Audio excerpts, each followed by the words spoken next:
இந்த டெக்னாலஜி ஏன் வந்தது அப்படின்னா, அவரவர் வேலைகளை அவரவரே செய்ய வேண்டும். பெண்கள அடிமைப்படுத்தாத அப்படிங்கிறதுக்காக தான் டெக்னாலஜி வருது. இன்னைக்கு வேலை பார்க்குறது ரொம்ப ஈஸி. உடல்ல வலியே இல்லாம இன்னைக்கு வேலை பார்த்துட்டு 1,00,000 கூட சம்பாதிக்கலாம். ஆனா உடம்புல வலியே இருக்காது.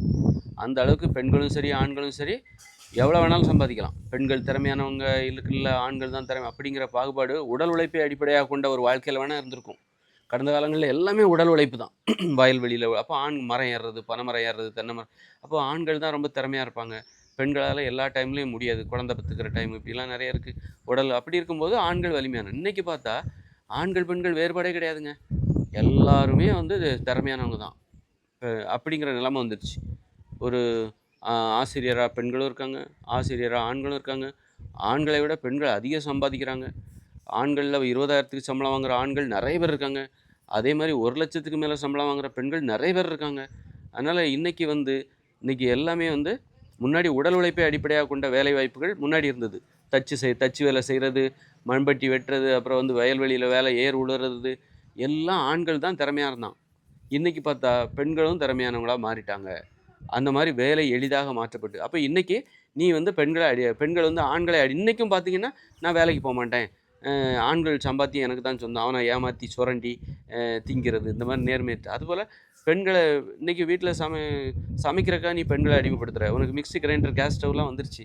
அப்புறமும் இன்னமும் ஏன் பெண்கள அடிமைப்படுத்திட்டு இருக்க? நீ உன் வேலைய நீ செய்யணும் அப்படிங்கிறதுக்காக தான். நீ பிறரை எதிர்பார்க்காத, பிறரை சார்ந்திருக்காத அப்படிங்கிறதுக்காக தான் இந்த டெக்னாலஜியே வருது. பெண்கள் இன்னைக்கு ஸ்மார்ட்டா பல லட்சம் சம்பாதிக்க முடியும். கோடிக்கணக்கில சம்பாதிக்க முடியும் ஸ்மார்ட்டா. ஆ அப்படி இருக்கும்போது, இன்னைக்கும் நீ ஏன் ஆண்கள தொங்கிட்டு கிடக்குற? ஆண்கள ஏமாத்திட்டு ஏன் கிடக்குற? அதுபோல இன்னைக்கு ஆண்கள் வந்து அவங்களால சமைக்க முடியும். கிரைண்டர், மிக்ஸிலாம் வந்துருச்சு. இன்னைக்கும் பெண்கள் தான் அத செய்யணும்னு நீ சொல்றல்ல. உனக்கு அப்ப நடைமுறை தெரியல. இந்த டெக்னாலஜியோட பயன்பாடே தெரியல. எதார்த்தமான வாழ்க்கை உனக்கு தெரியல. நீ வந்து கற்பனை உலகத்துல இருக்க. நீ நெனச்ச மாரி தான் இந்த உலகம் இருக்கணும்னு நெனைக்கிற. ஆனா இந்த உலகம் நீ நெனச்ச மாரி இல்ல. இந்த உலகத்திலே நீ இல்ல.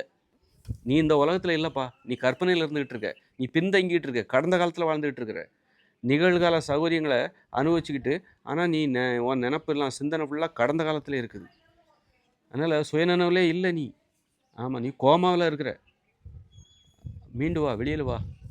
அதனால டெக்னாலஜியோட பயன்பாடு என்ன தெரியுமா? பிறரை சார்ந்திருக்காத, பிறரை அடிமைப்படுத்தாத, பிறரை எதிர்பார்க்காத. உன் வேலைய நீயே செஞ்சுக்கோ. உன்னுடைய பொருளாதாரத்த நீ சம்பாதிச்சுக்கோ. உன் உணவ நீயே சமைச்சுக்கோ. உன்னுடைய துணிய நீயே துவைச்சுக்கோ. இன்னைக்கு ஈஸியா டெக்னாலஜி சோப் பவுடர்ல அலசி ஊற வச்சு 4 துணிய போட்டியா, 2 கைப்பிடி பவுடர போட்டியா, 1/2 மணி நேரம் ஊற வச்சு அலசுனாலே போதும் சோப்பு நல்லா அழுக்கு போயிருது துணியில. அதுக்கு இது வாஷிங் மிஷின் வந்துருச்சு. உன் துணியெல்லாம் அதில போடு. அது துவைச்சு காய வச்சு புழிஞ்சு வெளியில குடுத்துருது. அப்புறமும் ஏன் அந்த வேலைய பெண்கள் தான் செய்யணும்? நீ கத்துக்கவே மாட்டேங்கிற. ஏன்? ஏன்டா? ஏன்டா டேய்! அப்படின்னு பெண்கள் கேட்குறாங்க ஆண்கள பார்த்து. அதுபோல பெண்கள பார்த்து ஆண்களும் கேட்பாங்கல்ல. ஏய் இவ்வளோ இருந்தும் நீ வேலைக்கு போ மாட்டியா? இவ்வளோ படிச்சிருக்கிற. படிச்சுட்டு எதுக்கு படிச்ச? பெருமைக்காக படிச்சியா? ஏன் நீ வேலைக்கு போ மாட்டியா? அப்படின்னு பெண்கள பார்த்து ஆண்கள் கேட்குறாங்க. எல்லா பெண்களும் வேலைக்கு போயிட்டாங்களா? 50% பெண்கள் வேலைக்கு போல. 50% பெண்கள் தான் வேலைக்கு போறாங்க. அவங்கள தான் நான் சொல்றேன். வேலைக்கு போகிற பெண்கள நான் சொல்லல. வேலைக்கு போகாத பெண்கள சொல்றேன். அந்த ஆண்களின் உழைப்பில் வாழ்கிற பெண்களை சொல்கிறேன். அதுபோல பெண்களை அடிமைப்படுத்துகிற ஆண்களைத்தான் நான் சொல்கிறேன். அடிமைப்படுத்தி வீட்டு வேலைகளை செய்கிற அடிமைகளாக மாற்றி வைத்திருக்கிற ஆண்களைத்தான் நான் சொல்கிறேன்.